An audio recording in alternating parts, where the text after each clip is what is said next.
ग्रन्थगेयाय ग्रन्थान्तरात्मने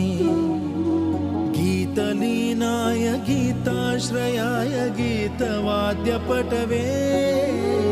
गेयचरिताय गायकवराय गन्धर्वप्रियकृते गायकाधीन विग्रहाय गङ्गाजलप्रणयवते गौरीस्तनन्दनाय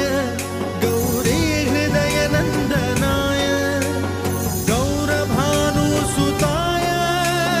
गौरीगणेश्वराय गौरीप्रणयाय गौरीप्रवणाय गौरभावाय धीमहि गोसहस्राय गोवर्धनाय गोपगोपाय धीमहि गुणातीताय